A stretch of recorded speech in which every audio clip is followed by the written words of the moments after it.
Oh, really? It's not very good quality.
Hello.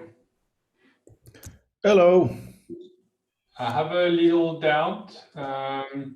Did we communicate about Arthur and his work? Because I think he was supposed to present today. Let's see. Was this via Twitter we talked about today? No, I think it was way back when, early mid-December, maybe by email. Okay. Yeah. Now that we're trying to be more organized with the journal, I should be more organized with the presentations. I'm sorry. So let's see. I have Andrea Cantro for February.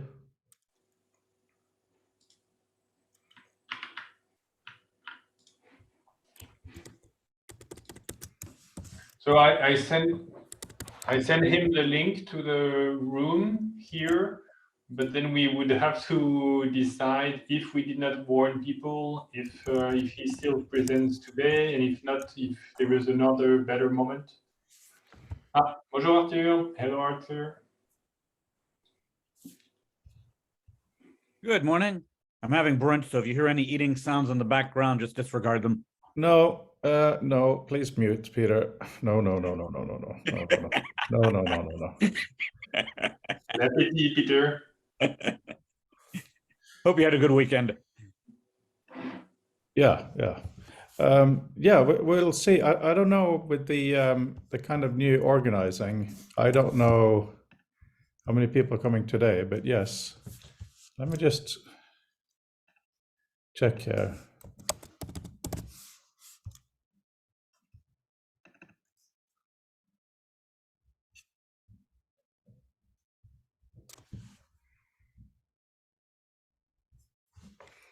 Hello. Hello.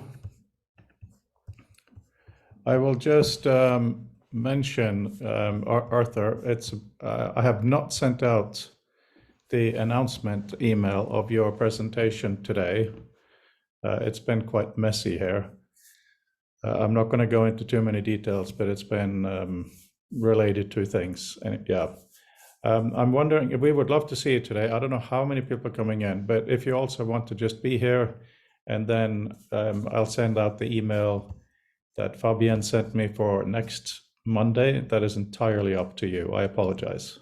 Oh, that would be fine. Yeah, I prepared a presentation. I'm available next Monday, and yes, I can just participate today, or just sit quietly in the background, and we'll have the actual presentation next week. That's okay. That's perfectly okay. Okay, great. I'm going to share my screen as I just put this email together so you can see, make sure it makes sense.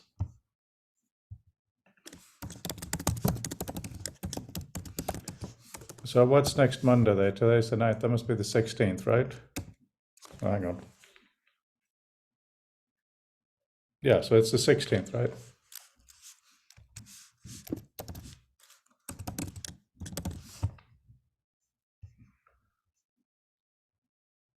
I don't have your name in here. Bye.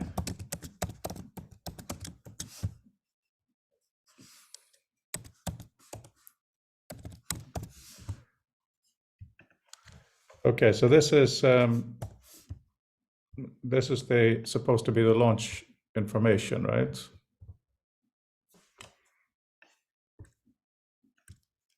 Yes, that's it.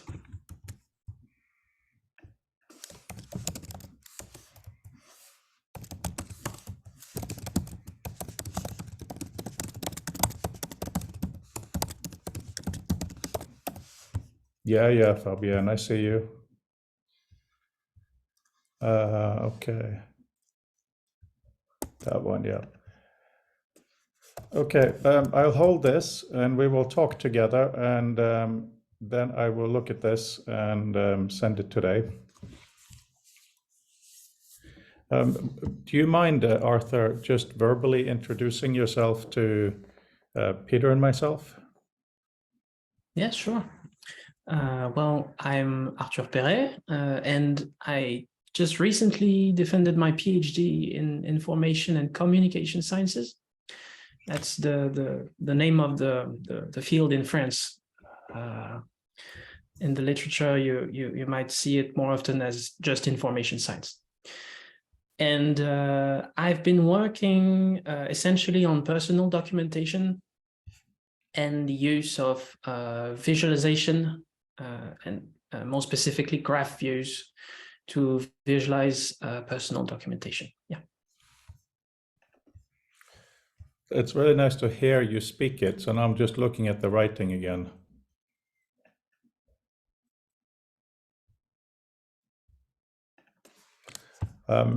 Okay. Yeah, this is very, very exciting. Obviously, Fabian knows why I'm excited and why you were introduced to the group.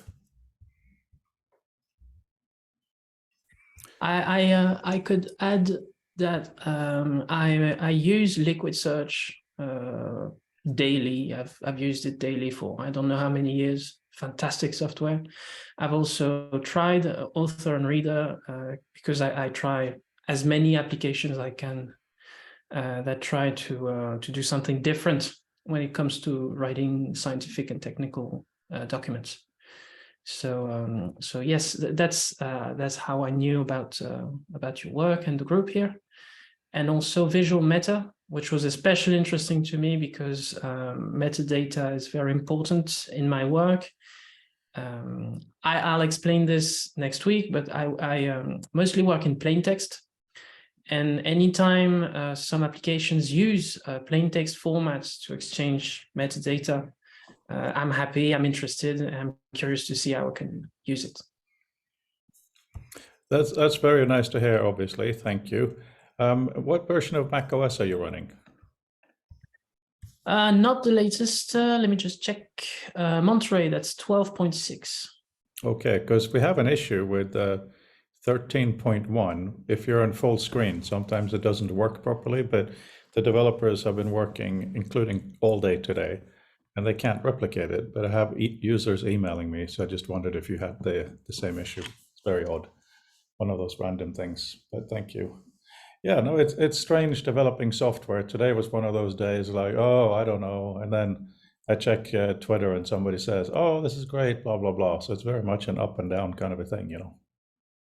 And looking at the information about you, obviously, we had this symposium at the Linnaean Society. And it seems to me that the kind of background that you have, what you have studied, is just so important for us to, we both need to think afresh, but we also need to know all the avenues that started and then closed. Yeah, it's really exciting. So thank you very much for that. Thank you.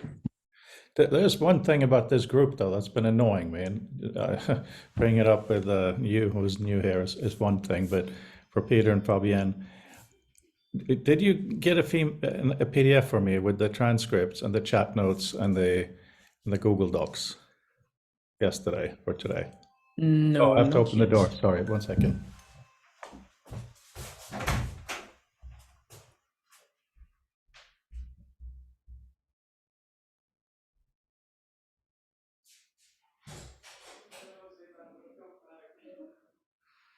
I have a meeting.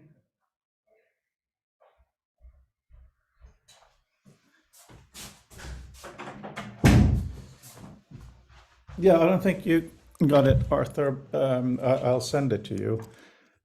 But yeah, did you guys get it? Yep. Did you look at it? Yeah, looks good. Did you comment on it? No No, time yet. See, this is, I'm giving it here a link, Arthur, so you can choose to download it if you want. On Friday, we had a discussion on how to carry on thoughtful conversations. And so I worked all weekend when I was working, which wasn't all the time, of course, on doing the transcript, writing it up, sending it to everyone in a good format. Not a single person of 18 people have commented on it. And this is not me being a hurt child bitching. This is about me reflecting on, we're supposed to be discussing the future of text, but we seem to do very, very little text. And last year was very much about VR and AR. And it was really only Fabienne who did anything new. I did a few things really easily in Mozilla Hubs and so on. But how do we convert the community to being at least partly using the medium that we are spending so much passionate time working on? Anybody have any thoughts? That is tough. That is tough. I focus on personal documentation, not only because it's interesting to me, but because it's easier. Anything that's collaborative for somebody that uses plain text, anything that involves collaboration is a problem, because we don't have many interfaces for easy and powerful drop-in synchronous collaboration on plain text. I don't know about other media. I think you've just sent me your PhD Oh my thesis. God. Did I? Yeah, well, that was resent today. Okay, ignore. And that is dated today, so I'm not downloading it because I assume it's confidential. I've had problems with my examiners, and in terms of getting my corrections done, so I sent it in today. So hang on. Well, if you sent your PhD thesis to the group, that might explain why they had trouble commenting in such a short time. No. It's a pretty demanding group. Yeah, but no, it wasn't that one. You did get the you did get the building a thoughtful conversation, right, guys? Peter and Fabienne. There we go. Yeah, no, it's just that it was literally the only thing on my desktop. I forgot about the annoyance this morning. But yeah, you said something really, really important there. And you said, first of all, collaboration is hard. And secondly, within plain text. Now, I don't necessarily do plain text, but I certainly do not want to work in a collaboration environment that's really owned by anyone where you can't get out. And, if you own the whole environment, of course, it becomes easier, but then it becomes harder to recruit people to live in that environment too. So we all see that as an issue. You should have been on Friday. I personally don't have a problem also with either way, let's say, starting a new platform, even if it's not owned by any of us, let's say federated. But because, to also go back to the discussion of Friday, because I embrace things being ephemeral, like I don't need it to persist more than, let's say, a single session or 2 sessions, if 2 sessions are needed to validate the tool or the attempt. But I know that not everybody is like this. And I understand, again, that's what I briefly mentioned on Friday, that for some people to want to discover a new tool is an investment in time, and maybe it feels like a risk, and they don't want to put their data or information or whatever in yet another platform with the risk of losing it. But I think at some point, yes,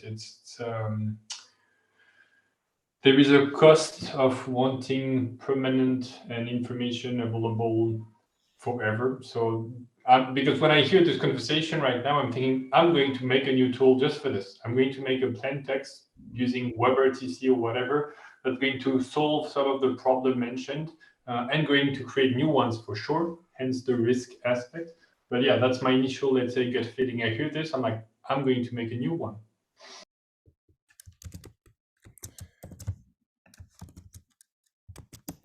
I want to show you something.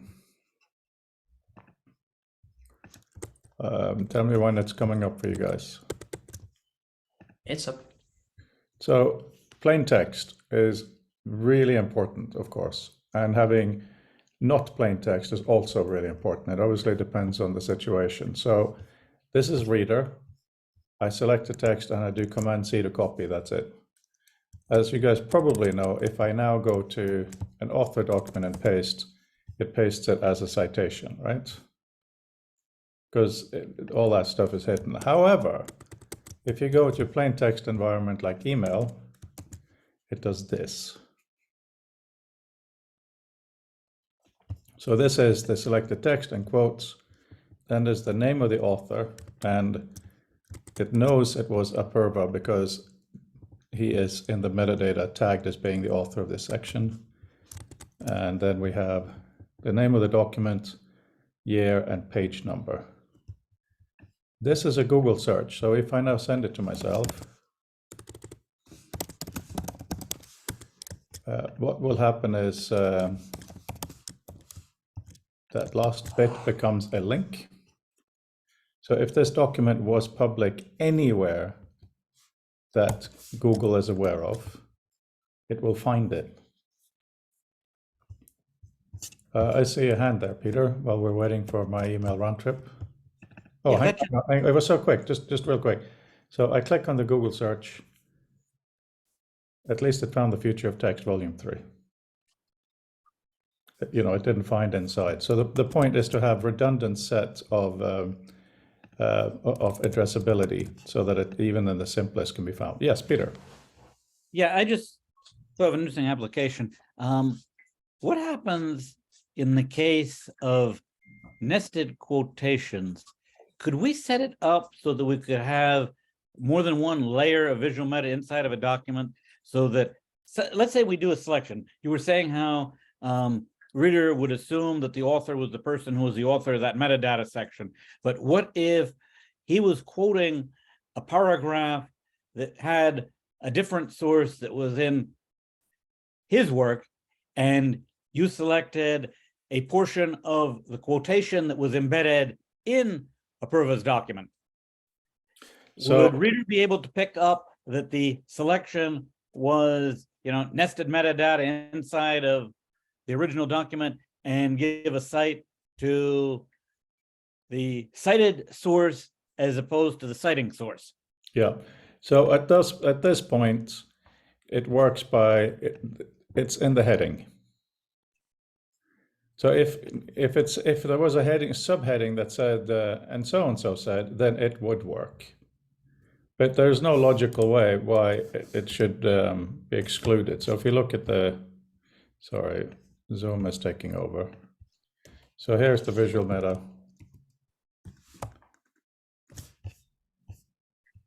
See, this is all we've done so far. It's really simple. There's no reason we shouldn't be able to modify it to do exactly what you're saying. Yeah, that'd be a real godsend, because lots of times I'll be quoting the quotation from inside of a secondary work before I have time to pull the original source. And it'd be really nice if the cited metadata came through that way. When you say plain text, by the way, are you saying text that doesn't even have bold? No, I'm talking about the format. .txt? Yeah, I use Pandoc Markdown as my main writing interface. So Which Markdown, sorry? Pandocs. So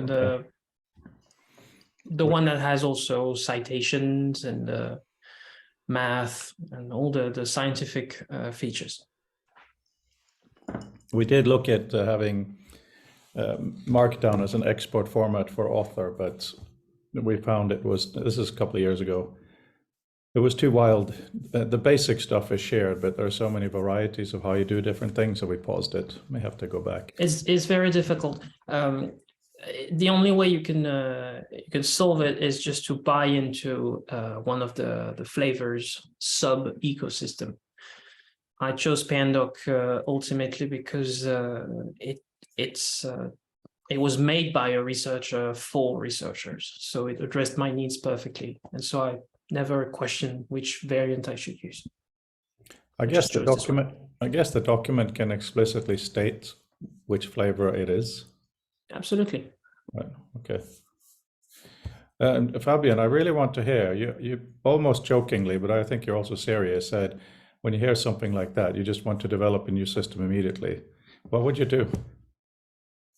You started talking all kinds of acronyms. Yeah, because that's the funny part of prototyping. It's the same also as what I said on Friday when you ask, what if we were to protect ourselves and develop a tool that would support conversation? What could be the positive outcome?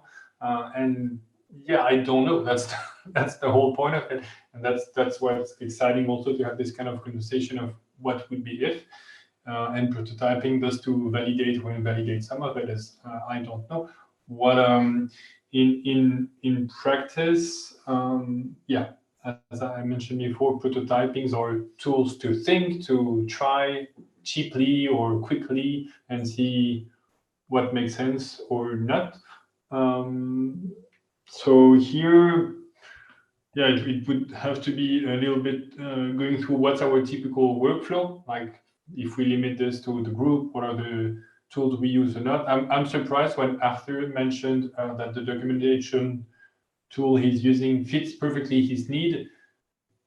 It's hard for me to believe this. It's like it fits probably most of your needs. You probably have needs you're not aware of yet. And if it were to do something else on top of what it already does without losing it, you would probably be more either efficient or creative or whatever you want to optimize for. So here, that's what a little bit what we would have to question first before building anything. I mean, building anything so that we just exchange, let's say, either plain text or rich text or whatever, and store it somewhere on a federated fashion. Pretty easy to do. We would have to see already first what exists. Like, for example, the discussion we had before about Mastodon. Would Mastodon suffice? Would using existing, because that's the first thing about prototyping is don't do it. Don't do it because there is probably something with somebody somewhere who already did it, identify it, and then build on top of this.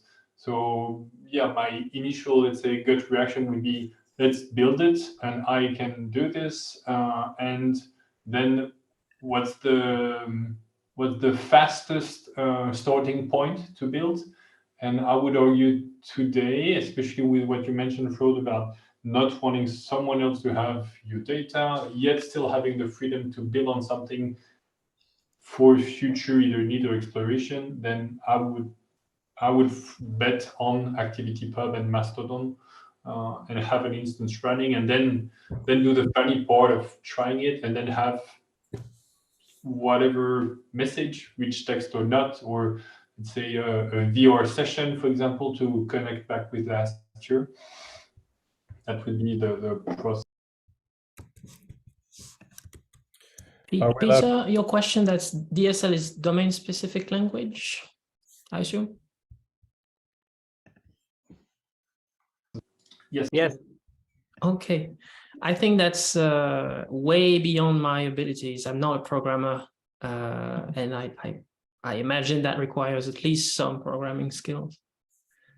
But really, to address what Fabien just said about, he's surprised that Pandoc addresses all my needs. you'd be surprised what Pandoc can do. Yes, it actually does address all my current needs, obviously. But I will present next week a tool that I designed and co-developed with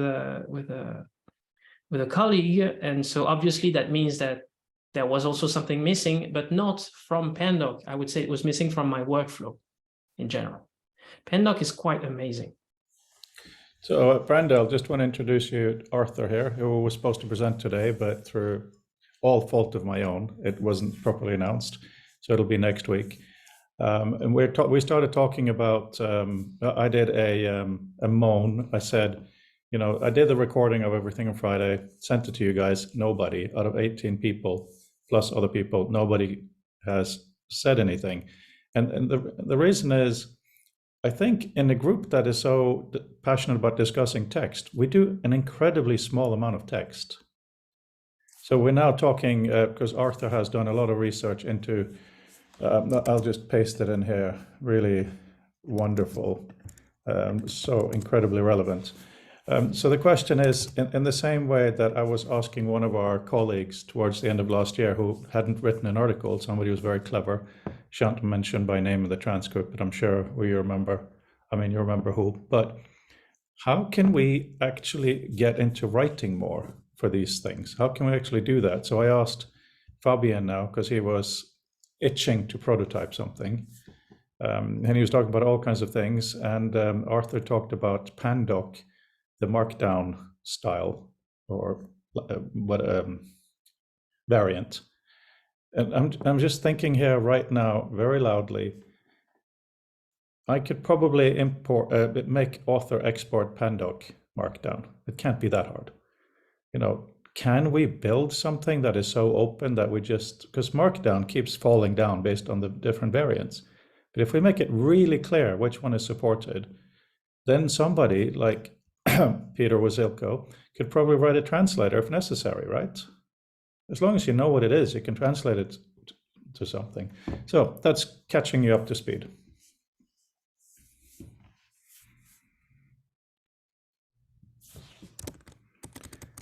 Just doing a search on Pandoc. Just to add another thought on this, I don't know if it's about the writing format or interface or tool as much as it is about what you're trying to do in the long term with this group, the collaboration. What are the comments supposed to feed? Which process is it all helping to move forward?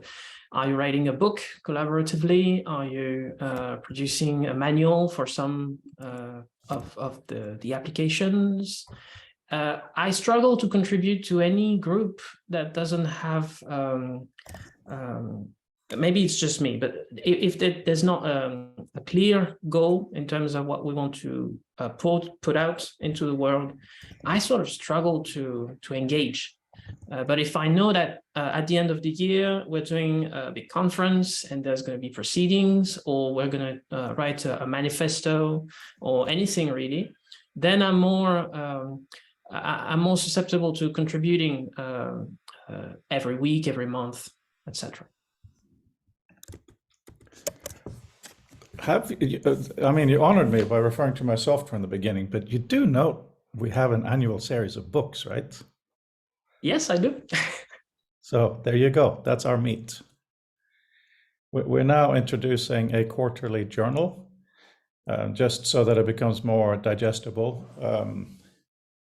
The actual books, yeah, they're in another room. They are literally, the current one is about 1 inch thick. So it's clearly not readable as such, as something to read straight through. So, and now I hope there will be all kinds of agreements or disagreements here, but if I'm just going to share screen. So, you know about authors, you know about Reader as well, right? So Reader has really been developed for two users. One is teacher-student communication, does all the citation and all that good stuff, but also for our book. So for instance, you're reading through, doing the right arrow key, and God, it's taking a while. And Andrea is brilliant, but I don't want to read her stuff now, it's too long. So because of Visual Meta, if I now do arrow key down, it goes to the next level 1 heading, not to the next page. So I can do arrow key up and down to go from article to article. This comes from many things, but primarily from a Fabien thing. What he made us do was take the front page of a book and spread it out on a wall. I chose to do it in VR. He also did it on paper. And I found it cute, but it didn't work because the pages merged into one. There wasn't too many images and layouts. But what I found by doing many different kinds of tests is that if you can see the full first page of an article, you can choose how to skim and you can choose how to go past it. So instead of using a layout, we are using an interaction to go through it. So that's something a student wouldn't have. That's designed only for our book. Of course, it works for everything else. There's also a discussion we have on a regular basis in the community about, oh no, it's PDF. And one of the points of that is the 2-column view. But if you now select text in Reader and do spacebar, which normally if you don't select text goes to the next page, but if you do it on selected text, it does this. That's supposed to be, wow, right. I wanted to carry over the formatting because if you're reading a normal academic article, headings and stuff currently aren't really shown well, so it's bad. And we're doing a few more things, point being that, you should have the choice of how to view. Other thing we have is instant search, select any keyword or word, Command F, and you will see where else it occurs in the document. And things like that. So that's my tool that I own, but I do think we can do different tools for different kind of uses, but as a community. It's based on Visual Meta, which is of course open and entirely stealable. But if we do something with Markdown too, absolutely not the worst thing I could imagine spending our time on. I really think that author and reader are really fine applications. Perhaps if you actually ask people why they would use, I don't know, on Mac Preview instead of Reader, you'd get interesting answers. I don't have any issues with PDF actually. Maybe because I'm a researcher, but as a researcher, well, not everyone does it, but ideally you're supposed to put the page numbers when you cite a text, because it's easier for people to go back and check if you've actually quoted the right passage and everything. And I won't say it happens every week, but maybe once or twice a month, I read a text. I see a quote that I find interesting. I go check the source document and it's not there at the page that's indicated, or there's no page number. PDF is, it has a lot of flaws, obviously, accessibility and all that. But until we have some alternative convention for locating precisely excerpts of text, the PDF is not going anywhere. So there's some online journals use paragraph numbers, which works, but the adoption is not there yet. Fabien. Yeah, I don't think PDF is enough. I don't think books are enough. And to be a little bit provocative, if I understood correctly, the work that you will show next week and the work that you produced is not a PDF. Like, the visualization cannot be experienced with just a PDF. Is it correct? Yes, but they serve different purposes. Right. In the case of this application, well, there are many uses potentially, but the way I use it is personal documentation, so that I don't communicate it to other people, except while I was doing my PhD, to my supervisor. That's very different from the using PDF for sharing, actually sharing information. And you only share one document, PDF is fine. When you want to share a collection of documents, I agree that it's not enough. And usually HTML, a small website, is far better. And it's a collection, and also the being able to interact with the content. Because, for example, with a visualization, I imagine it's not a single visualization, but it's the ability to visualize, let's say, either a set of documents or a data set, or not necessarily what you provide as a data set, but what would be, let's say, important for me. So it's just that, to me, I see PDF or documents like this as like the lowest common denominator, let's say, with a lot of interesting properties, and as you say, being stable. And when you have one single properly isolated document, I'm not saying it never serves a purpose, but I tend to think a lot of the most interesting ideas, the idea I want to play with, tinker with, it's far from sufficient. Yeah, but okay, I agree.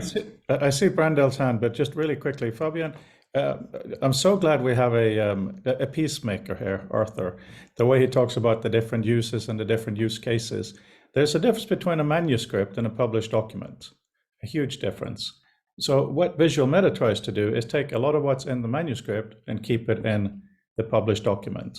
And also in terms of data or whatever, as long as it's properly parsable, and a modern PDF is actually parsable. You know, the older ones are horrible. It's just a layout language.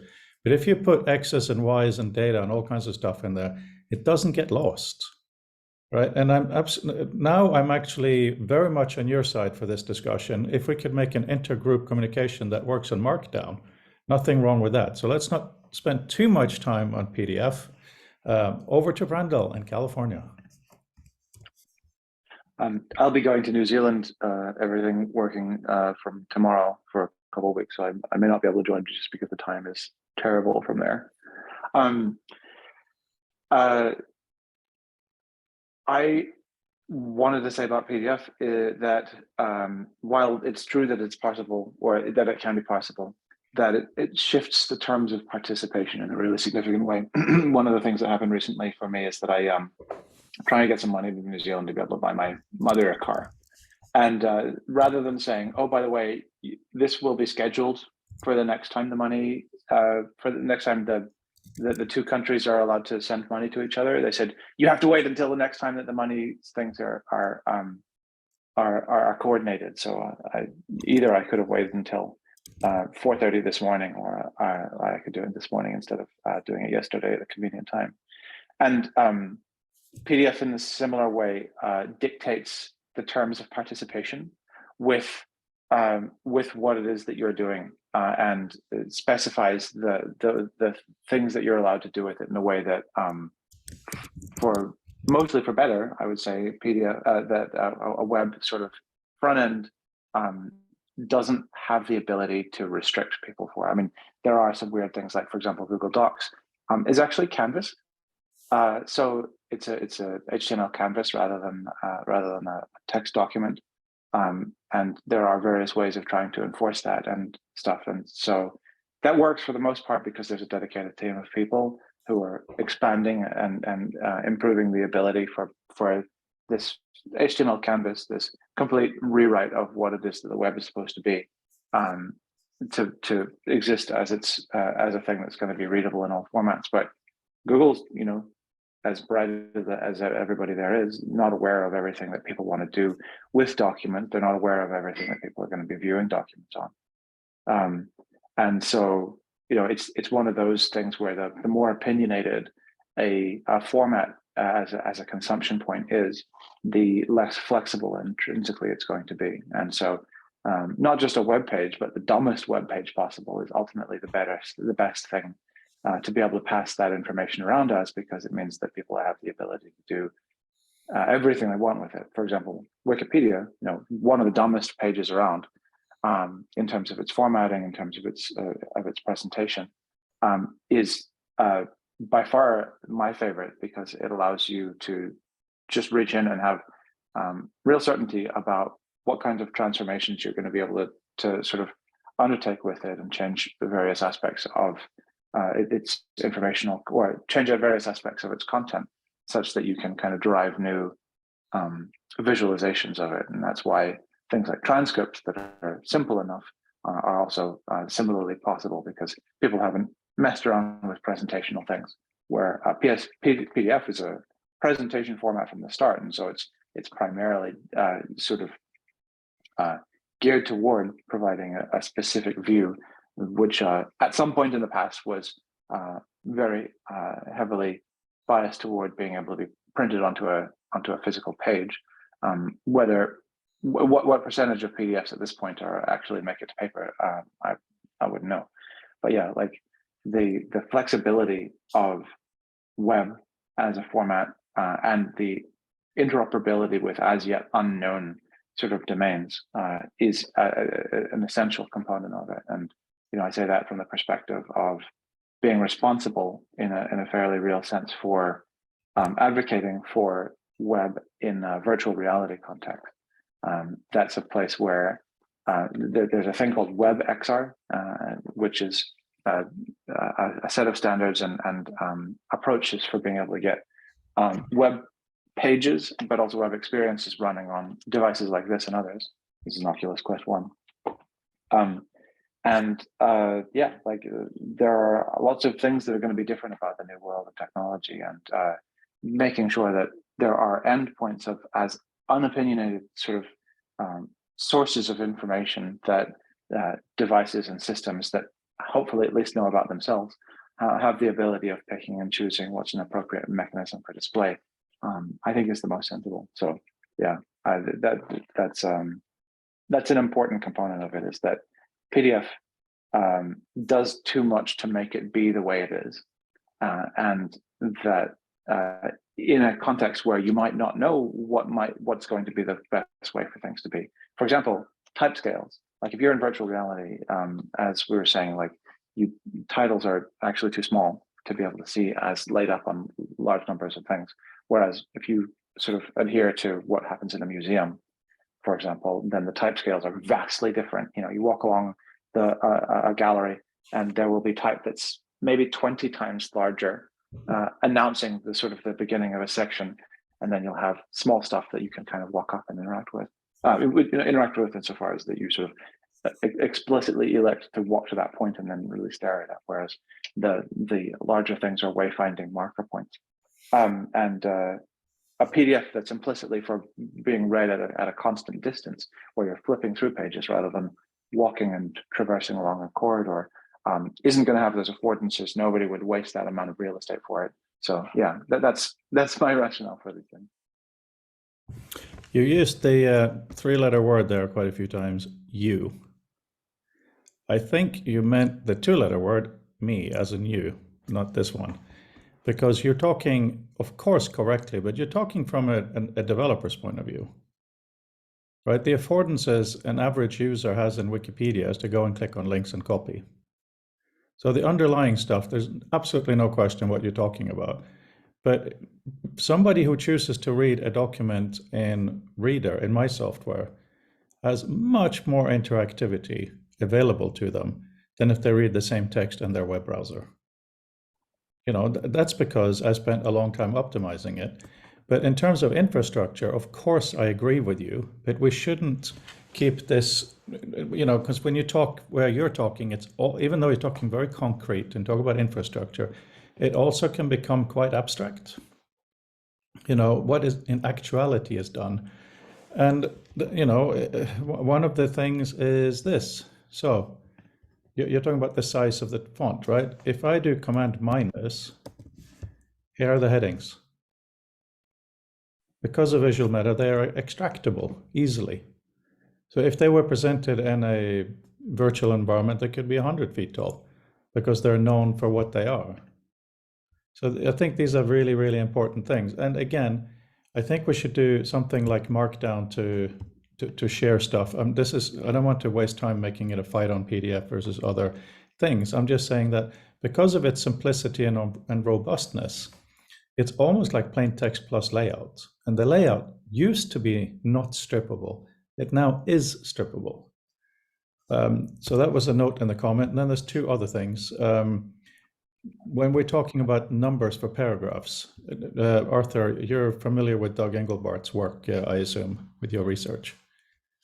Yes, broadly. So one of the things Doug had was when you publish to a journal was basically a versioning system on his system. You would automatically have paragraph numbers, so you would be able to refer to specific paragraph.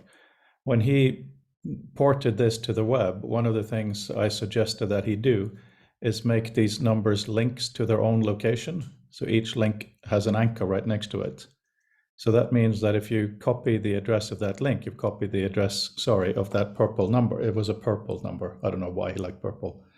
It will go to that location. So those are absolutely interesting things. And before I give the mic to Fabian, there is a tweet here from Mark Gurman, Fabian, no, not Fabian, I'm sorry, Brandel. Have a quick look and hint. Apparently Apple's handing out headsets to developers. So I have no idea who in Wimbledon should need one. Right, Fabian.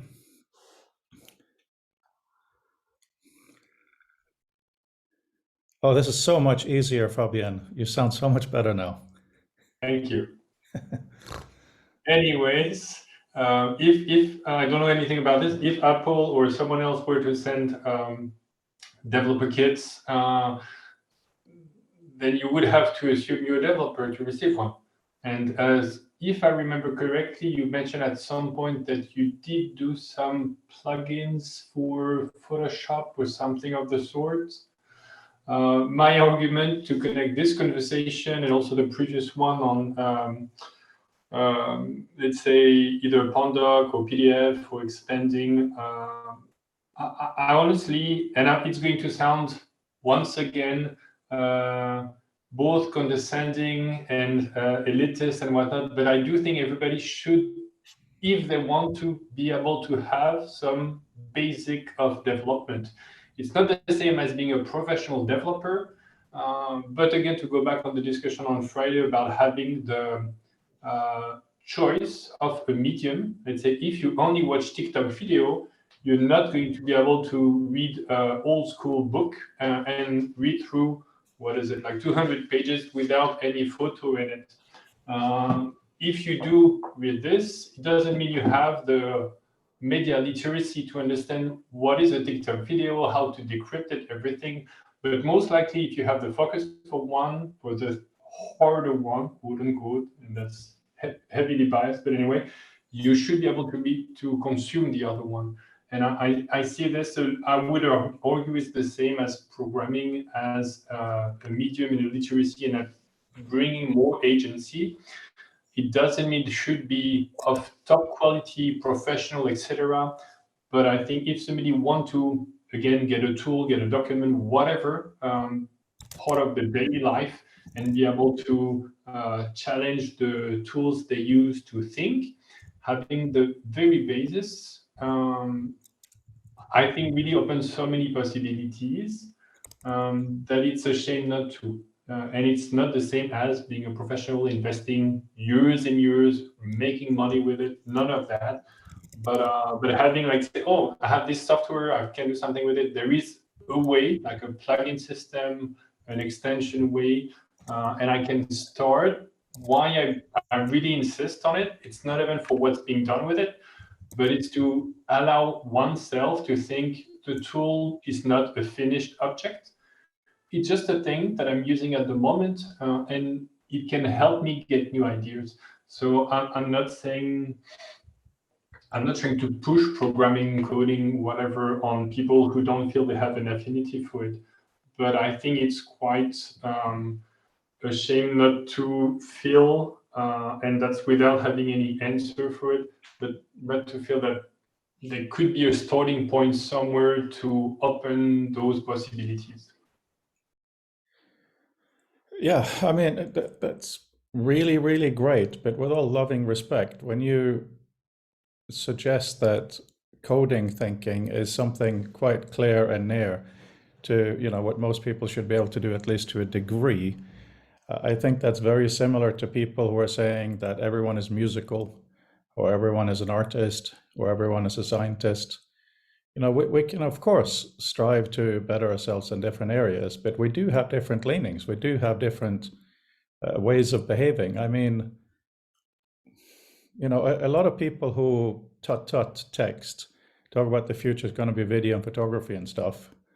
And in almost all cases, I know more about photography and video than they will ever do, right? Because that is my passion. You know, that's where I live. I think about these things 24 hours a day. And it is a mindset. It's not just a matter of learning steps. So I think you and I should probably have more coffee shop discussions over this one. Though in principle, you know, Peter Wasilko is very strong on end user programming. Of course, the idea behind that is very, very important. And also, you know, Ben Schneiderman's term, direct manipulation. We're hoping that in AR, VR, more direct manipulation can actually do something useful. And this is where the term spatial hypertext, of course, comes in, that you should be able to parse things in space. You shouldn't have to necessarily code if this goes there, you move this there, and then the system will see, now you mean such a different thing. Of course, Fabian, a literacy about what the heck coding is will happen. And of course, it will need to happen. Of course, now with GPT and all those good things, we're going to have to relearn a lot of stuff. Because right now, AI is both incredibly advanced and not. And to really untangle that, especially for younger people, and see the realities, I think is very, very important. So that kind of literacy, absolutely. But a question to you guys, considering how little we write to each other. I mean, going through the transcripts is actually hell. And now that, you know, I use the AI, Sonics.ai, and it helps. You know, I have to make sure, for some reason, Peter's name was on my speech a lot last time, which was funny. But I have to do a lot of editing now. Because I've done 3 volumes of The Future of Text, I feel it's like, okay, I can do the editing. If it means reducing a few sentences someone said, I will do that. The video is always there as a quote unquote ground truth anyway. But if someone just took the effort to write down a few sentences, and that was referable, it is such a cleaner way of communicating. So in addition to having chats, how can we, let's forget everyone else, just the 5 of us in this room, how can we feel like writing something which, you know, Arthur asked, you know, what's the point? What's the project? The project is at least volume 4 of The Future of Text, of the book. You know, we wanted to, in the last one, we experimented a bit with writing stuff, sharing the book. So if you had something to refer to earlier on or in a journal, you could do that and it would be internally linked. Yeah, Fabian, over to you. Well, so you're not going to like my answer once again, but if you want us to write, stop the video calls, stop the meetings. Like, I don't write because I know we're going to be able to chat. I know that you're going to be polite and kind enough to provide, let's say, a summary. I know that some of us during the chat will refer back to what was said before.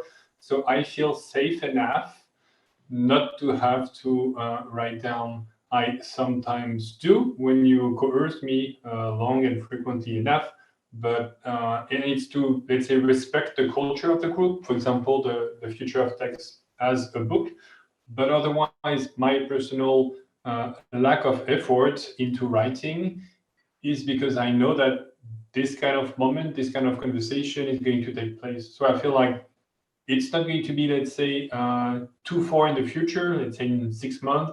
We're going to have, let's say, Friday to Monday. I won't spend time in between both to even read what's been published, because I know we're going to do a little bit of catch up. So if my trick to force us to write is sabotage those kind of calls. Yeah, but I want to talk to you, Fabian.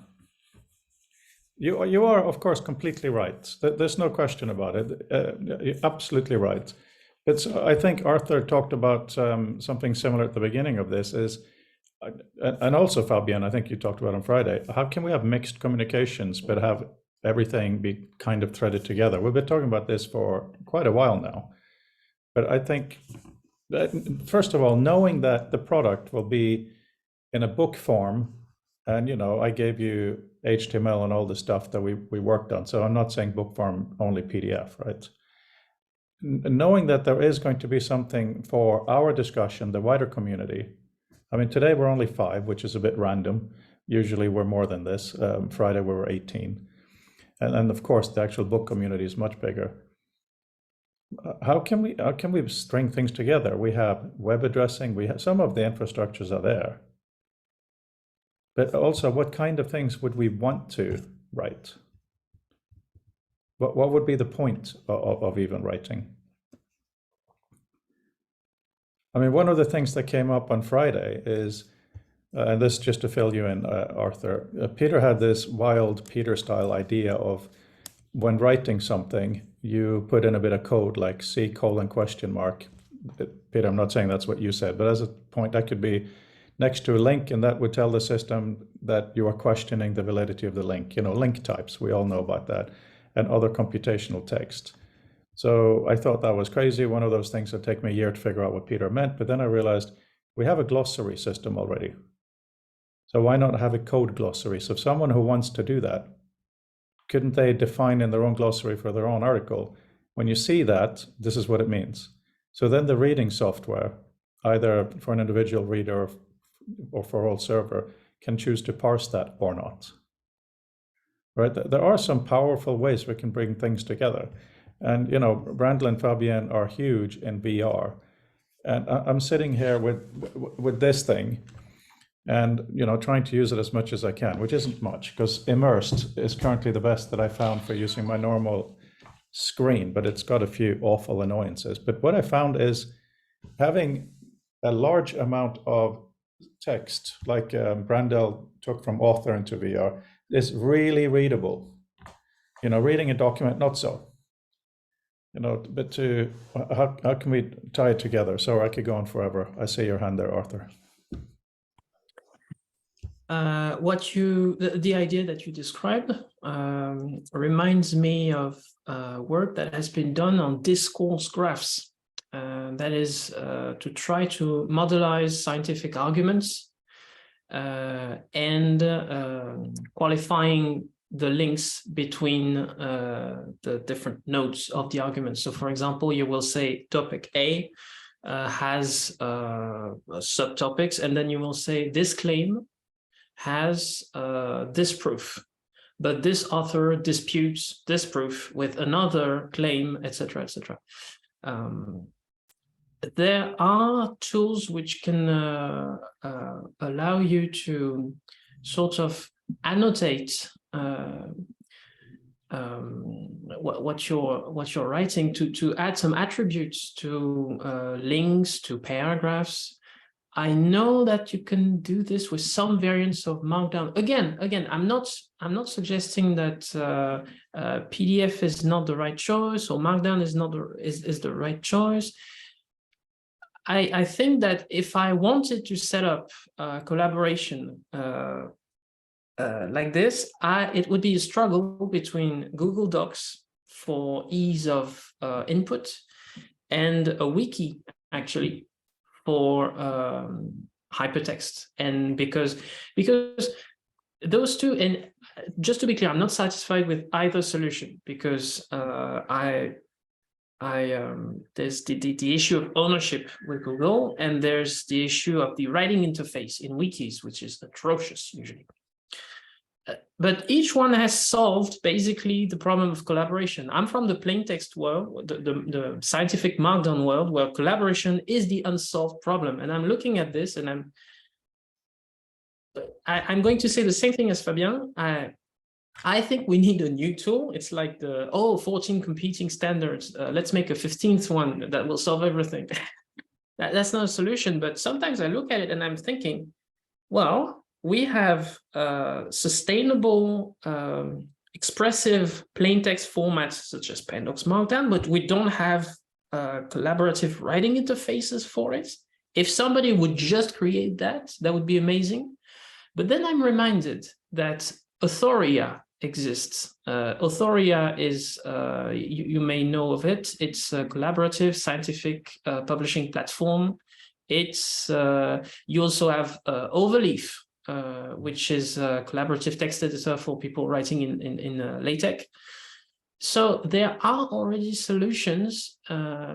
It's really about the end product, in my experience. It's really about the end product.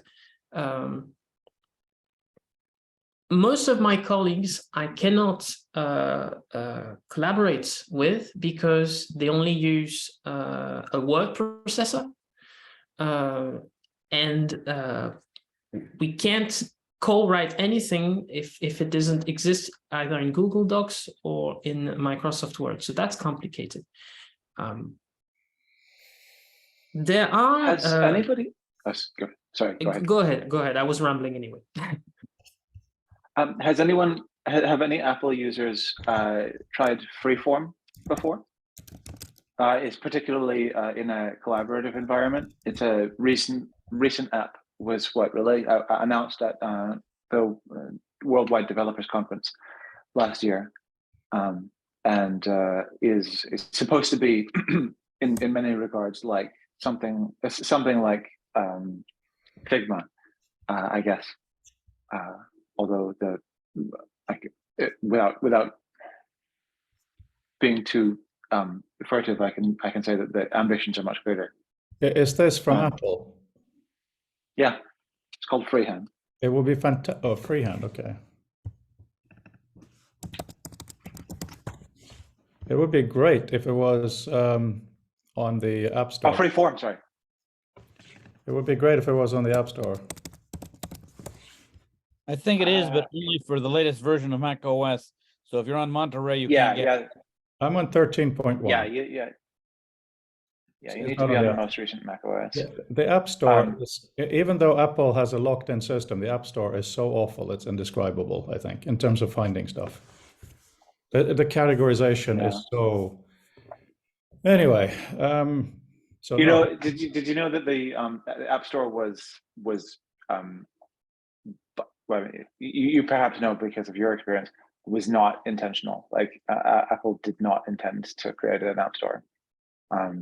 That people say that like with the iPhone, that it was the sort of the central kind of tenet of everything. No, the initial view was that everything was going to be done over the web, but then it turned out that it was too hard for people. Yeah. No, I haven't tried it for that reason, and I have. Yeah, my experience with the App Store is, going into Apple here in London, talking to people about what we're doing. The ratings of the software is great, and meeting some young people who are just out of college, and this is such a cool job for them. Oh, look, I've got a really pretty item of clothing on. I'm not being sarcastic. That's exactly how they are, and they judge what academic software should be featured or not. I mean, Author is featured relatively often now. We're doing quite well, but the process getting there was so amateurish. It was really scary. If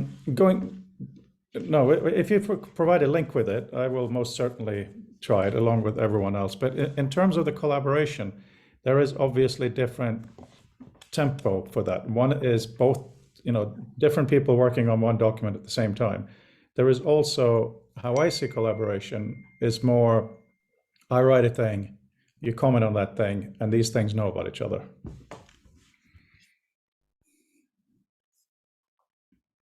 Yeah, it looks like it comes automatically with an OS update, so it's good. It gets distributed to your phone, your iPad, your Mac as soon as you update to these most recent versions. Nope.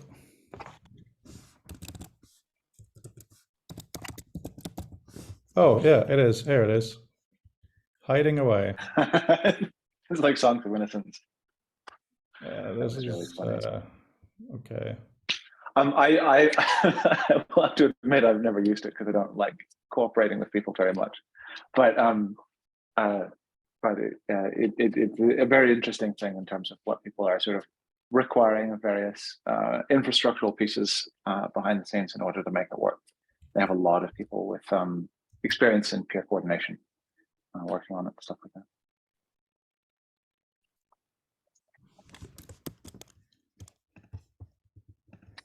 You know the little bottom right-hand corner thing, the little note thing on the Mac now. That was created. Oh, the quick notes, yeah. Yeah, Thimblebee. who is the son of my master's advisor. I wonder if he worked on this. I have a feeling he did. Yeah, good chance of it. Yeah. Right. Sorry, Arthur, your hand has been, you must be losing blood by having it up so That's long. fine. That's fine. Do you know about Hypothesis? I'm pasting the link in the chat. Yes. What do you think about it? Have you had any experience with it? I've had coffees with it. It's a good team. When I'm out in California, it's an ongoing back and forth discussion. We don't seem to understand each other. What does everyone else think of Hypothesis? It's clearly a good and powerful and useful thing. I'm not in any way talking it down. I'm just trying to see where it fits. Yeah. It's still on my to-do list to try. What did you say? It's still on my to-do list of tools to try. I actually been following them a bit, and I used, honestly, 5-10 years ago, I don't know, a tool called Shift Space, which was used to annotate any web page you visit, but there was a social layer to it. So if I annotate a page and you're using Shift Page also, you could see my annotation if they are public. And those annotation could be not just highlighting, but anything, basically. Like you could add even code or images or anything on any web page that anybody using Shift Page visits. I think they closed the shop. I kept on using it a little bit after because I think maybe they released in open source, whatever they did. But then I stopped using it. I think it's quite good. I'm reconsidering this kind of tool, like social annotation and rich social annotations in general, especially now with Mastodon and ActivityPub, so that there could be a federated version of it. Because what I do right now is put it on my wiki, and if you go on a specific page on my wiki on the topic, you might see it, but not on the page itself. So what I did at some point was the inverse of my wiki, which was any page I visit online, if my wiki mentions it, then there is a little annotation on that page to link back to it. But that's just for my stuff. Whereas I imagine that there is a small overlap of pages all of us do visit. And I wish I could see some of your annotations. But yeah, because I had some exciting experience with it in the past, but somehow they let me down by literally disappearing. Now I'm a little bit extra cautious, but I still, this kind of experience, I think is very interesting. Here, Stephanie from Friday on page 24 says, comment is rarely for writing. I thought that was a really great thing. I don't like a thing on the web where you can write how much you hate it or love it at the end. I think that's writing into the wind. It's literally screaming into the wind. That's why my model is very simple. A document refers to another document, refers to another document, but in a manner, and again, documents don't have to be PDFs, but they are some sort of units, some sort of index cards that everybody who's in the community can choose to have all the cards so they can do whatever visualizations they want. But nobody's writing is more of a book or a document and someone else's is just a comment. You should be able to take a little comment and have it front and center, and that is your main world, and see how it connects. It's very hypertextual, of course, but I think it doesn't have to be completely floating. Brando? Yeah, I think the premise of Hypothesis is really interesting. At its base, I see it fundamentally as a subversion of the presentation of priorities between, these are a collection of web pages, and what we get to decide how they're organized and what kind of front end there is there. Anybody who maintains a comment section is ceding some aspect of control about presentation and relationship and linkage. And some of the most interesting aspects of the web are where those things have been leveraged mostly within a sort of a bounds of what would be permitted by the people who are responsible for putting up the web page and hosting it and stuff like that. But yeah, that there are occasionally places where like what is linked to, and you get that with like Google bombing, where you you search for some phrase, and you can see this on Twitter as well, where people will cite a specific thing with a couple of other keywords, and then it's a hilarious version of the fact that these searches are things that people don't have control over. One of the things I'm conscious of is that the defaults of a platform and a system matter a great deal, and so to the extent that even no matter how simple a company like Hypothesis makes various aspects of their things, if it's not an intrinsic component of what is understood to be the necessary rules for how a browser is allowed to be built, or what a default browser like a Chrome or a Safari does, then it's not going to have the same kind of use. And that's why I'm really interested in, Frode said that I used the word you when I meant me, and that's definitely true. I'm in a pretty privileged position of being able to talk about the web from the perspective of not just a user or a developer, but also as a person who has a relationship with the World Wide Web Consortium. But from that context, I think it's really interesting to think about where these problems are best solved from. And I'm really interested in, and I need to talk to some folks about Safari's new shared tab groups.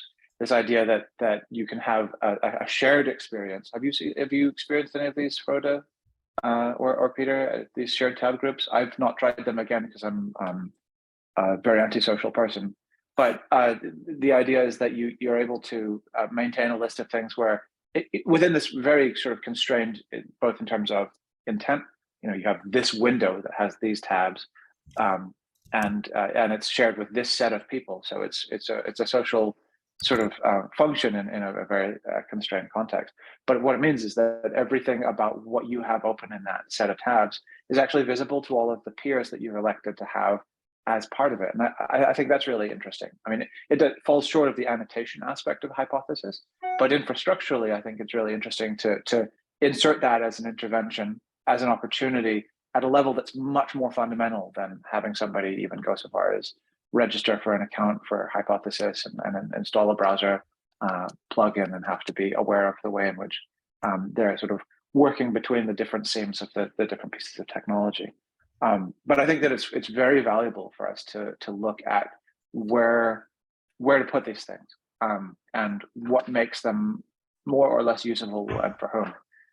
There was a really interesting effort, I would say, to create 3D on the web a few years ago called A-Frame.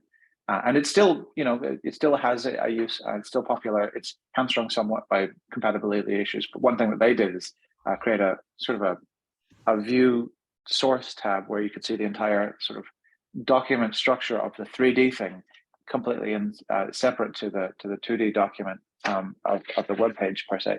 And it was a really valiant sort of effort of trying to make sure that these defaults are sort of maintained and presented in a way that means that anytime anybody uses this thing, then it retains this legibility. So in that regard, I'm excited by it, but I also wonder what happens to its use as you change where it sticks in the system.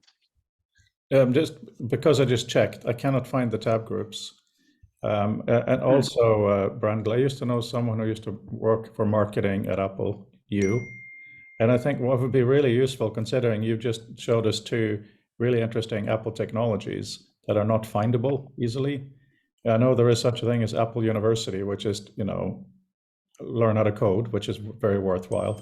There should be some sort of an initiative that was a bit easier to find where you could actually learn these things. So anyway, that's just a small thing. Arthur is... I quite agree. I've just thought about something. So I asked you if you had heard about Hypothesis because I was thinking, okay, you provide a document, and then what could be the collaboration layer, annotation. So I thought about Hypothesis. Now I'm thinking about it in reverse. What if you don't organize a conversation around the document, but around the easiest way for people to talk with each other? And in my experience, that's email. And this is where the the various functionality that you demonstrated from Reader might come into play, because I think that if you can just copy and paste into an email stuff from Reader, and there's the page number, the name of the person who proposed the idea and everything, it's very easy to sort of just grab a few things, react. I do this all the time in mailing lists with colleagues. It's really the Fabien was calling PDF the lowest common denominator for publication, and email is the lowest. I think the lowest common denominator for communication. So if you're trying to solve the problem of commenting or annotating or reacting to a transcript, for example, maybe the solution is communication centric and not document centric and not tool centric. It's just find a way to provide people with the easiest way to grab pieces of text with the relevant metadata. And I think, I mean, you should Reader can do this quite well. So maybe it's just that the 18 people that you messaged didn't have time over the weekend. But maybe if you wait a few more days, you'll get emails with block quotes and some comments. I don't know. I'm not familiar with the group's practices. I've only just arrived. Fabien, where did you find this guy? Thanks to Belgium history. Randall, I think you didn't see this, but like the point we were talking about earlier. So in Reader, you can just copy it, normal Command C, and when you go to email, you paste. And I'm going to send it to myself now. By the way, I sent out the invitation for next week. Awesome. So now we wait a second, because I think you have something here, and I think that if we could put Markdown below the fold, so to speak, this could really take off. So here we have the email. What did I do? That's not what I meant. Come on, computer, let me undo. And while the email is going and coming back, have you ever tried instead of just doing Command V, Shift Command V, I think? Yeah, that does. You mean as in a paste without formatting? I'm trying to remember the shortcut for pasting with a level of quoting. Oh, okay. Shift Command V. Oh God. Okay. I can't remember. Before I lose it again. So, Randall, you can see here.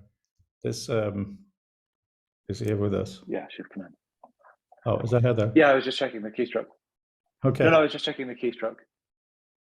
Oh, keystroke, right. Yeah, so you see this is quoting Stephanie because it's under the heading of Stephanie. All the headings are encoded. Who wrote them, as you know. Name of the book, document, year, page number, and Google search. So if this has been made available, this one hasn't, it would find it. The future of text, of course, is available. But this should hopefully be in our journal. So it'll be on repositories that are easily accessible. So that's a small step. There are many, many wrinkles around that. But yeah, so the idea of pasting, and you paste something that has value. Of course, even some web pages you copy from and you paste, and they'll say this was copied from, and they add stuff to the clipboard. But what happens when someone receives that and they want to comment back? That's when it starts getting into just an email chain. Is there a way we can get out of that and make it more robust?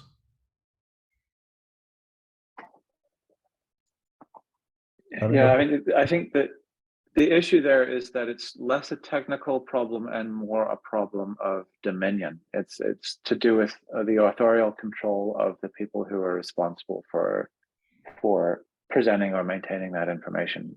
Any given website, not that there is a solution out there, but any website or sort of vendor of a website who has the willingness can say publish, like Usenet news groups, all of the conversations such that it would then be hyperlinkable. But the issue is that a lot of people don't do that. A lot of people's sort of structures and approaches are more premised on ownership and control of a kind that means that they don't want to be able to create persistent references to those things. And I think one of the challenges that this sort of linkability to individual documents rather than URLs to documents or whatever it is that it flies in the face of ownership per se. And you can come up with solutions, but they need to be socially established rather than technologies that have to be invented in order to solve them. One of the things that comes really close, of course, is blogs.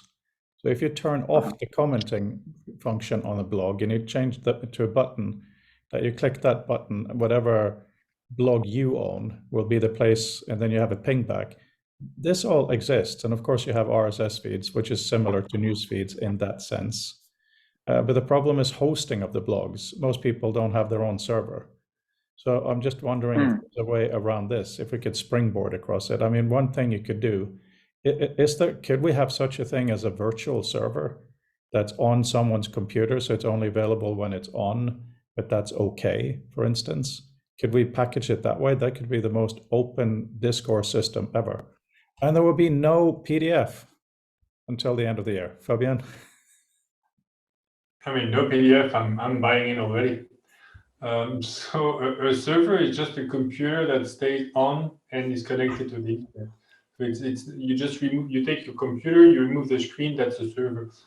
So we can of course do this, and if that server has a public way to communicate, either an IP address, a domain, other things like redirections, if you turn it off, it's not available.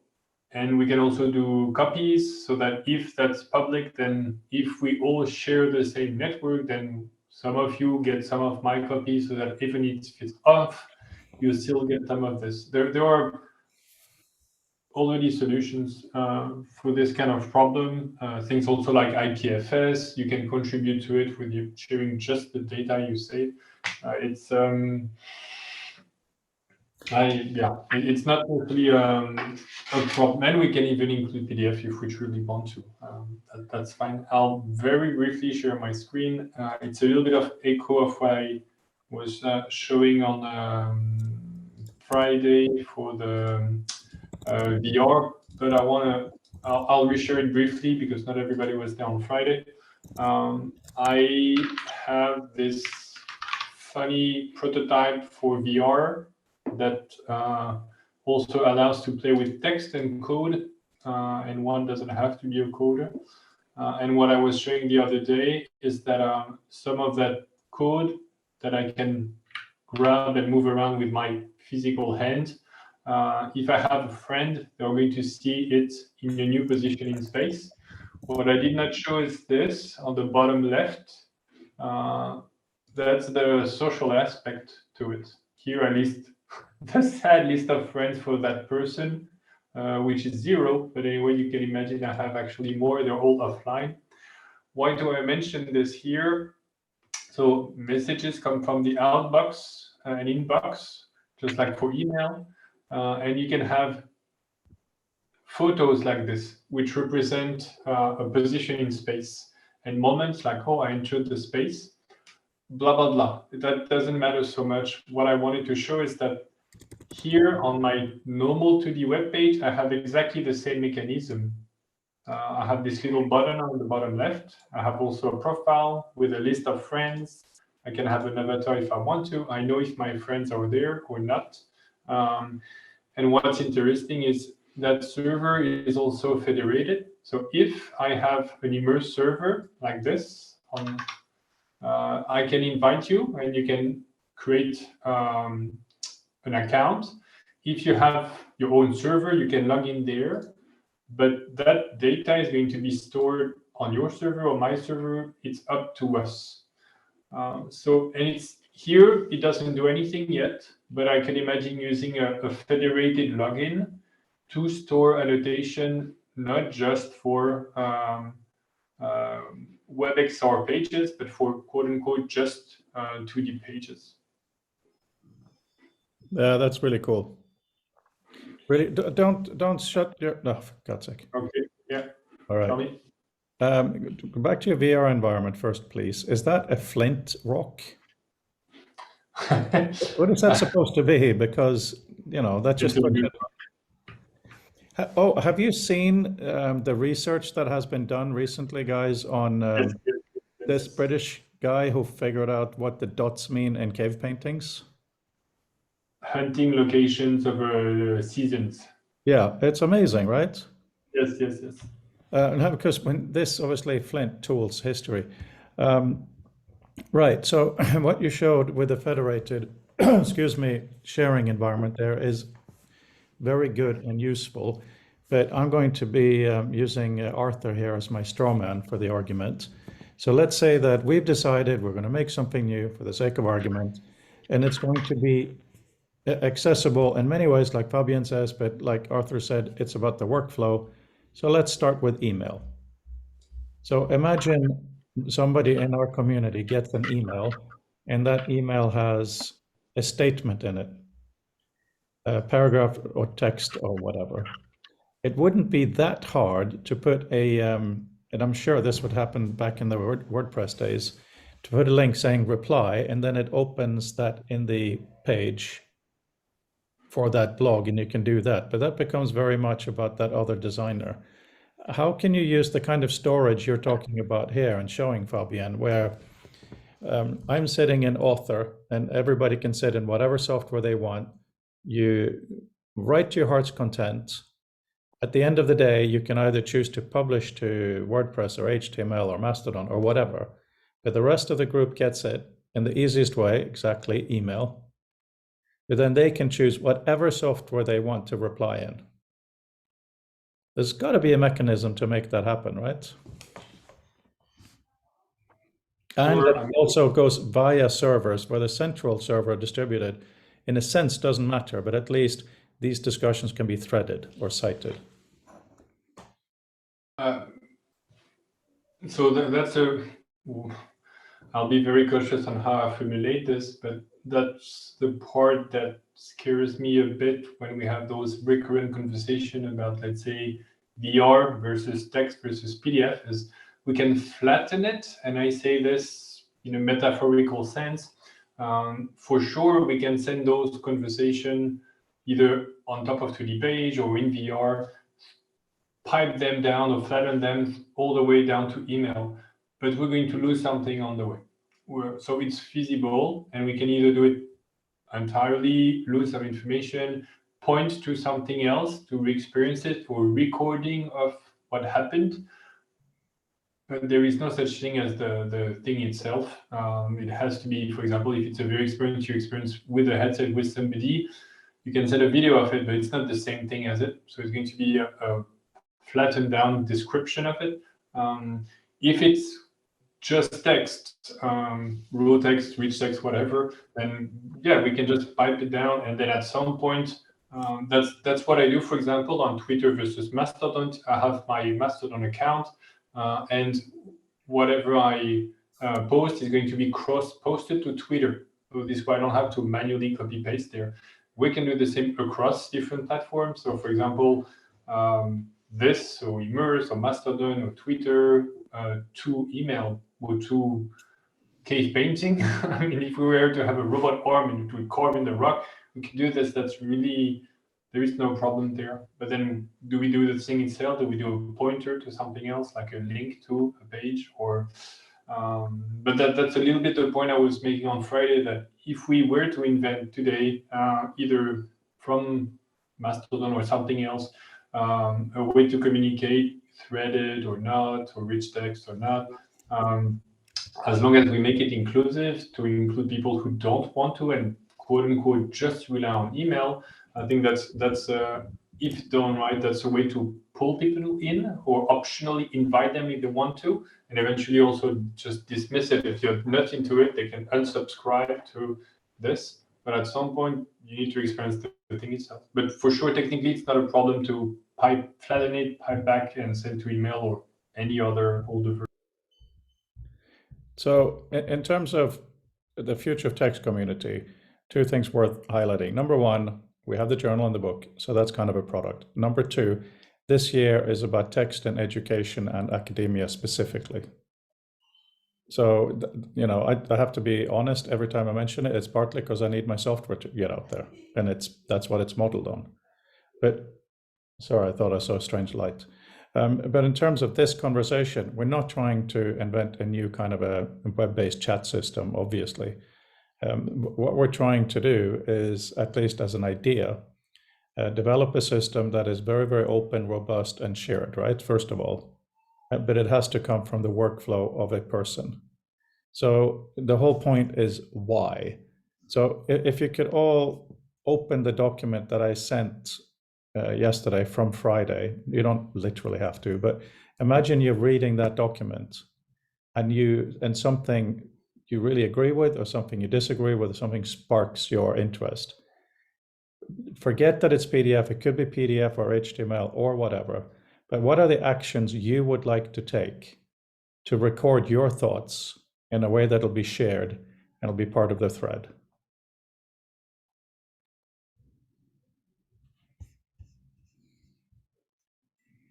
Yes, yellow hand. So it's going to be stranger than usual. What was it? I think it's not directly answering your question, but hopefully it still applies. It was not for that document specifically, because this weekend I did not read it, but I had some ideas. I forgot what it was, but anyway, the point is I was in the bathtub. And I think that's why I have ideas. It's because I don't have things to consume information. So I must produce it. Shower, bathtub, toilet, bus, whatever, especially if the phone is not working. And then I was thinking, do I need a medium to think? Do I need some paper? Can I actually think without a medium? Well, spoiler alert, in my opinion, no, you need a medium to think. The brain is not enough. But it doesn't matter. The point is I recorded on a video because I still had my phone with me to play, to listen to music. And then I streamed it to my server. So now that's one of the way I record ideas or messages. It's like a 1 minute video to try to emulate the TikTok format.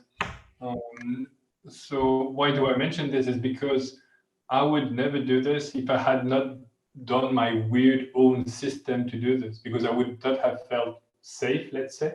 But that, yeah, we don't have to be limited to the traditional ways of doing things, let's say. And maybe a 1 minute video just bluntly recorded also provide some interesting affordances. Obviously, 200 characters text message. I think that is phenomenally useful, Fabian, because recording a video of you just chatting away is a huge waste of resources. And I'm not saying that to insult you. I'm saying we can do that now, right? It just doesn't have any meaning like it used to. So to have a very, very rich recording, whether it's a three-dimensional VR recording or whether it's video or it's just voice or whatever, yeah, that's interesting. Oh, Mark Anderson is here, but he's going to walk right in on Arthur commenting. Hi, Mark. Do you want to repeat the question just for Mark? Yeah, I'll repeat the question. So we've had a really interesting session, Mark, and it's probably going to be worth going through the video. But it started a little bit earlier on where I just said, hey, I wrote all this transcript. No one's commented. What? You know, we're supposed to be a text group, gone in many different ways. And Fabian had an interesting perspective as, what's the point when we're going to meet to chat anyway, which is actually a really important point. And Arthur has a deep history of connected writing in the sense of index cards and all that good stuff we're going to learn next Monday. So just for fun, over the last few minutes, we've decided, hey, let's just reinvent everything, but with two specific constraints that are interesting. Number one, Arthur is saying how people want to have the workflow. Let's keep it from that. You know, let's focus on that, which is nice to hear. Second thing is, we're not going to get people to install apps and extensions and whatnot. Let's base it via email. So then the very last question I asked was, let's say someone is reading the document I wrote about Friday. They find a thing that they want to express a thought about. either love it, hate it, inspired, whatever, but in a format that is shared to the community as its own connected document, not just a comment at the bottom or not just as an annotation. And Fabien mentioned just before he came in that he records little videos to remind himself of things, which is a gross waste of resources and a great reminder that we can do that. And Arthur now is going to give his comment. Hope that was brief enough. That's amazing. You have amazing synthesizing capabilities. I would probably. I mean, if it has to be, if people have to be able to quote it later and to refer it, and I would probably post something on my website. That would be either email. Quote reply an email, that would be perfectly fine. Actually, I just tested that in Reader, just as you showed. I copy and paste from the document. What I would do in email, I wouldn't just paste. I would paste. What's the shortcut? Yeah, that is Shift Command V on Mac. Paste as citation. I don't know if that's the actual name of the menu entry because my system is in French. But I would do that. If you want then to comment on my comment and have some sort of identifier to say that it was me that said it at this point in time, I would probably just post something on my website, like microblogging, basically. But I'd prefer to post it on my website rather than Mastodon or anything else. Yeah, that's very interesting. And the thing is, we've all in our different communities and ways gone through this a billion times. And one of the things I really like the idea of, because, let's say 99.9% of our record is rubbish, right? But there's going to be a few useful things. And for instance, most recently, Peter Wasilko's idea of having a code in there, so he made a statement, I want coded things in there. I made the statement, let's have a code glossary. So, those are two things that I would like to, in a VR environment, which is where I think we're going to all work very soon, have those two things up there, just 2 units of stuff. And all these other things, however they are connected, put them on a shelf, put them away, or put them forth. I think we have to think this level of media first, because as Fabien has said many times, and I agree, everything else is a flattening, right? So we should at least allow it to exist in this world. How can that be done, right? And I'm a little bit elitist here, saying that if such a thing can be conceptually built and made, if someone doesn't want to invest in learning it, as long as it's not a long learning curve, I'm very much on the Doug Engelbart side of, take your work seriously. So, there are two aspects of that. Yeah, Brandel. I've been getting my daughter in trouble with a lot of people recently because, for a lot of reasons, we're a lot of people are thrilled that we're reading the Bible, but then very disappointed to find out it's the lolcat version. But the other thing that's been getting us in trouble is when we were at the playground probably years ago now, there were some kids and they had cones of various colors, and I said that they were coding, and she was like, "But that's programming." And I said, "Yeah, but it's what they're doing is encoding specific meaning that's like sort of arbitrary, but something that they're trying to establish, so for there to be richness and rules, and creating a product. Not only are they coding, but they're establishing a protocol, sort of a common set of reference and symbolic meanings, such that they could all hopefully obey them together.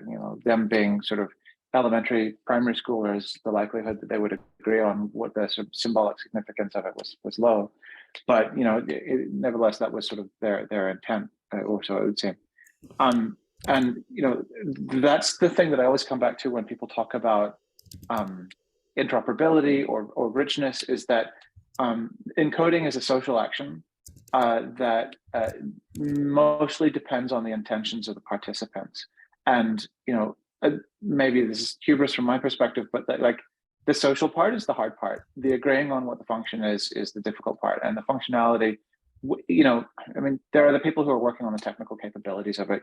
The people who are rendering video too cheap to matter or not are important participants in it. But once you have that as a sort of as a stable substrate of what you can do with a technical system, then the more challenging part is to go, like, what do we want to do with it, and what do we want things to mean?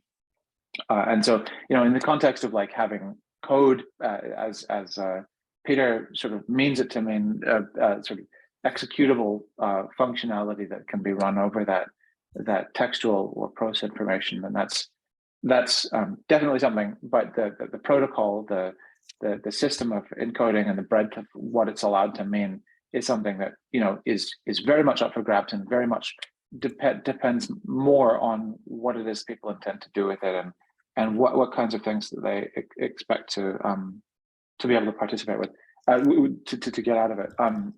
Back to email, I would also say that the lowest common denominator has been fantastic.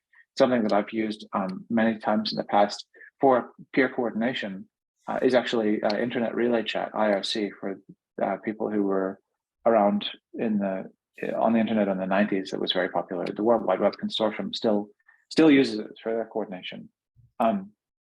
It's really wonderful. Not necessarily, I mean, like the text stuff, using whatever program you want to be able to play in IRC is fine. But what we would do is actually build entire different front ends. And so, right, you would IRC chat your actual object coordinates, so that you would be able to kind of indicate waypoints and progress through paths and things like that, and then render those visually, graphically, in kind of immersive environments. And I actually just did that again this weekend for being able to create a coordination framework. I think I will share my screen, just because it's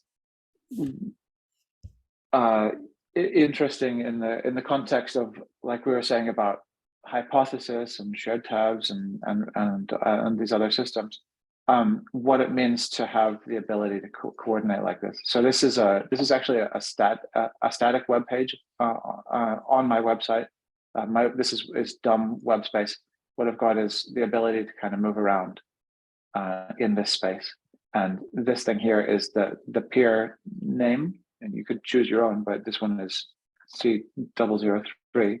And if I connect on this system here, then I have these two characters who can see each other. And the cool thing about this is that this is a dumb page, static page, and it has the ability for people to sort of live next to each other in it. And so it would be possible for any web page to share whatever. And so in this particular web page, what's happening is that it has characters, and they can kind of be physically present or visually present in a space next to each other. You could do the same thing in Wikipedia. So you open up a real-time connection so that you could have shared cursors. I think I'll do that today. But what is interesting about it is that it's a subversion of sort of the coordination metaphors and mechanisms that people traditionally present. And not only could this be something that you can add on your own web page in this regard, but you could also have a bookmarklet, sort of a bookmark that you click and throws up a peer connection on a specific page, such that if somebody else went to that same page with that same bookmarklet, they'd be able to click on it and open it up without the proprietor's consent. And I just think those are really interesting in terms of the possibilities of what might it mean for two people to be on the same Wikipedia page? What might it mean for people to be interacting through these kind of side channels? And so, yeah, in the context of what kinds of coordinations and things, it's a really useful reference point for having the ability to add plumbing sort of separate to and in addition to any other officially sanctioned coordination systems. that maybe confuses this story, but is definitely real and worth thinking about in terms of the impact it has on what sharing is. By the way, that was super smooth video showing your screen on top of everything you said. That's good. Mark. Unmute. Sorry. Yes, I was just prompted. What prompted me to sit my hand up was I heard the reference to things being flattened, and I'm not sure I agree. So let's step back a few years. So this is Ted back in the where are we 70s, but that diagram, his intertwinkle diagram, isn't flat, but it has no 3D element to it. I do a problematic thing I think about the sort of coming VR and AR is we get very confused between 3D and the plasticity of a virtual space, which is absolutely fascinating. The 3D stuff is all a bit meh. It's just entertainment for me. I'll row back on that slightly. For certain things like doing a memory palace or something, that spatial arrangement is sort of important. But when I look at knowledge exploration, which is, I guess, what I spend most of my time doing, it's the ability to actually just tease things apart. It's more having the limitless space than the number of dimensions on which I do it.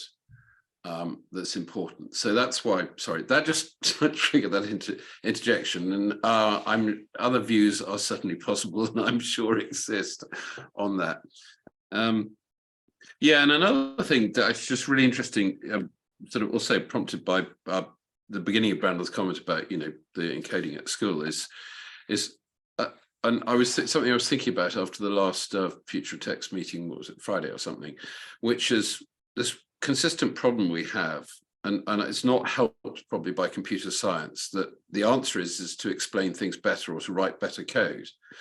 I think human communication is innately messy, and in fact, one of the great promises of VR AR is to just encompass that and just stop worrying and obsessing about, can I put it in a box, or can I draw a line to it, or how's it connected? I mean, in a sense, who cares about that certainty? The point is just as long as we have the affordance to create the connections when we need them, that's good.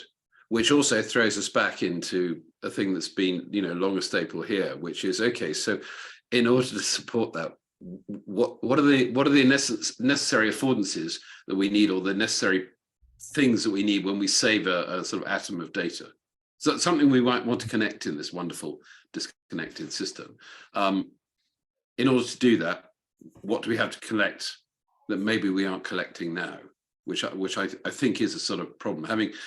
I'm sorry I'm late. I sat there. I'm teaching a course for Dini Grigar next week on hypertext, and I sat down to research something at about 8:30 this morning, and I suddenly realised time had rather shot by. So I've been in the world of early hypertext and the Internet Archive and stuff for most of the day, and it's fascinating. It's both fascinating and depressing to see sort of what you can find and what you can't. And invariably, some of the things I wanted to find aren't there, but other really wonderful things I've discovered completely by accident have been saved, not because the people who originally created the content did anything about it, but just thanks to the wonder of the Internet Archive. Yeah, I have a slightly different twist. If there are any comments on that particularly. Right. Okay. So in the last few minutes, I've just decided, because obviously, Fabian, I also prototype, even though my prototype people use, and they sometimes notice it's a prototype, which is not always great. You sneak in a feature and they wonder why things aren't working the way they expect. So here's a question for the sake of argument. Let's say that in my own software, author and reader, I also built a library, basically a reference manager, which is something that I abhor, the fact that they need to exist in academia, but they should be able to exist as something useful. Let's say I build it as a piece of software, And the way we communicate is not via addressing, it is via citation. And just to remind us what citation means, I know we all know, but citation is not a pointer to where something is on a server. It is an identifier for an object, right? You know, you go to the library and you find it, that sort of thing. So imagine a workflow where you're an author, you write your thing, you make it a PDF, and then automatically to your group, and how it's communicated to a group, I don't care, it could be via email or any of the mechanisms we talked about, everybody gets access to that document. Whether they choose to download it or not into the library is up to their logic. Once it's in their library, they can read it, do whatever they want. And if they then just select text, copy, go into author again, and refer to it, in other words, make a citation, a couple of things happen.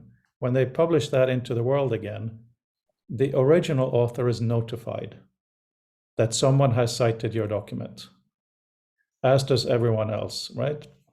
Not necessarily in a centralized way, it could be distributed, but the point is that one of the huge problems with academic documents, as Arthur knows and Mark Anderson most certainly knows, is that they're shit. They're so awful. Even ACM, there is no metadata in these documents at all.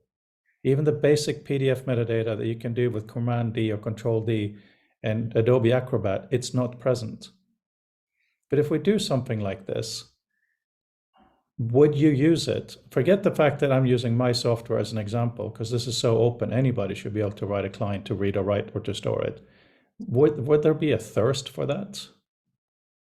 I mean, it would be so parsable that in a VR environment, you never have to know that there's a PDF underlying it. It's just the most boring, simple piece of transferable information in this sense. So people could either, yeah. I would say, from the virtual reality perspective, the people who I'm going to say, I would be hesitant. It's not that I would be hesitant. I don't think that people will understand the needs for writing in virtual reality within 5 years. So if you write it now, then nobody will notice its significance until you've run out of energy to work on it.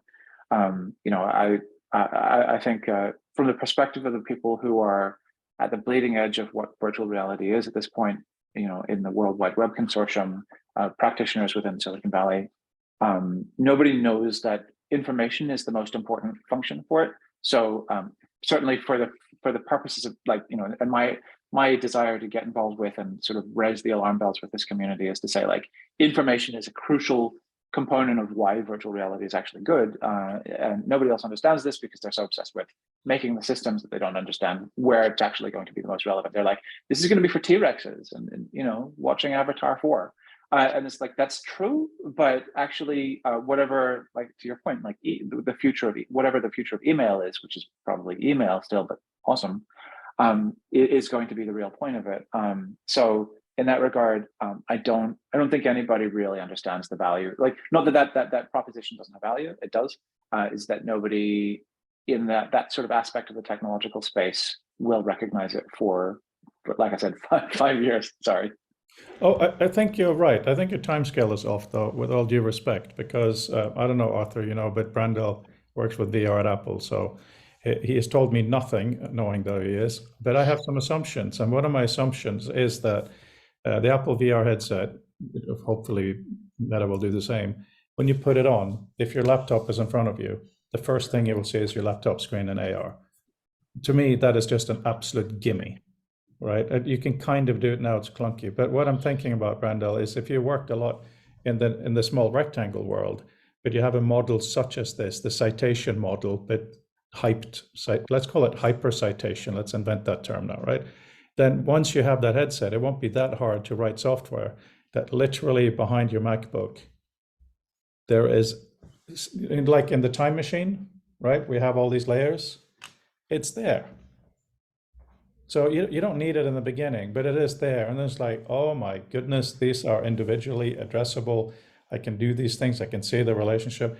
It can happen, but it can only happen, of course, if we have the data and the metadata. So a citation, again, a hyper citation system might enable that to happen. And it doesn't have to be PDFs. It could be whatever format document, as long as they're going to be readable in 1,000 years. That's a requirement I have. Mark, last 4 minutes, down to the So wire. I'll go as quickly as I can. This is very opposite because another rabbit hole I've been down just recently is been to do with formats. And I put in the sidebar, I was staggered to find my reference manager contains 303 different formats, and I'll wager every one of them is incomplete. And we wonder why everyone gets in a tizzy because they said, well, I just copied it out of X and pasted it in, and now you're saying it's wrong. I mean, because none of us really want to do the work to actually do proper referencing. And the reason it's wrong is it's built entirely upside down. It's all based on how it looks in effectively manually set typeset print. And if we can do anything useful, it's to just throw all that under the bus and start from the thing and say, if it's not machine readable, i.e. if a non-human entity can't assemble it in the format you want, stop using it. You know, we are where we are, and we don't want to do this work. So who is going to do this work will be a software, will be code. And if we as humans persist on writing things that computers can't understand, we should stop blaming the tools. And in essence, so in the citation thing, it goes back to, links back to what's just been said. The information is so important. So if it has the granularity that it can be reassembled into whatever form of prettification we want in a bit of faux paper or, in some abstracted form in a virtual environment, great. But if we keep doing it through the pinch point of a badly described and misunderstood paper print layout, which is about the state of the art at the moment, progress will be slow and fragmented. Yeah. Yeah, I absolutely agree on all points. I'm going to ask you guys a question. How about this? Can we design a library together, a reference manager for hyperciting? There are so many different aspects to that. If we as a community could define that, not necessarily build it, or maybe build 3 different versions of it, who cares? But if we could build some kind of a interaction, some kind of a communication system, some way of doing it, I honestly think it would solve a lot of these problems. So my challenge to you in the last 1.5 minutes, before Arthur's presentation on Monday, write some thoughts on a library for hypercitation and send it to me. And I'll put it in the journal and we will share it. How does that sound, Arthur? Yeah, that sounds great. I think I'm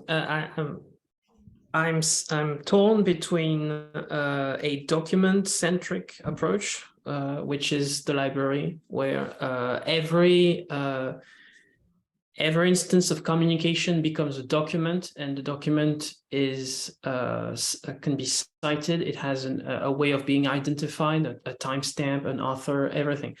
And I was actually just thinking in my head, we can already do this with Zotero's shared library, for example. And I'm torn between this document-centric approach and the email way, which would be, I don't know, messaging or communication. I don't know how to. I think the difference in my head is about how long do we want it to? How long do we want the message to last? Because if it's just to communicate between meetings from week to week, I don't think a library system is perhaps, well, how can I put this and quickly? I think it's, I have the adjective in French, but not in English. It's a bit too big for the goal. It's sort of overshoots, or I can't remember the verb or the adjective I'm looking for. Well, my requirement is at least 500 years, hopefully 1,000. One of them is, maybe one of us turns out to be brilliant in terms of producing something, but at least we are producing an honest record of what we as a community think about these issues today. That has value in itself. right? And when I was a student, the absolute horribleness of the documentation was a huge impediment to my research. So if we can just, within our own community, see if it takes off or not, but also the Zotero, if it's an open standard, absolutely no reason why not to use it, right? And to figure out, because you talked about the XKCD, there are 13 competing standards. Let's pick one, and also maybe we look at the Pandoc markdown as well. Maybe that needs to be part of it.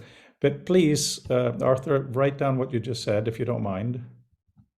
And I look forward to your presentation next week.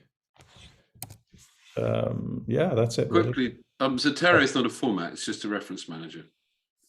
It's Yeah, just yeah. one that's popular because it's it's free, and B, it was one of the first ones to have browser plugins. But Yes. apart from that, it's no different to any of the others.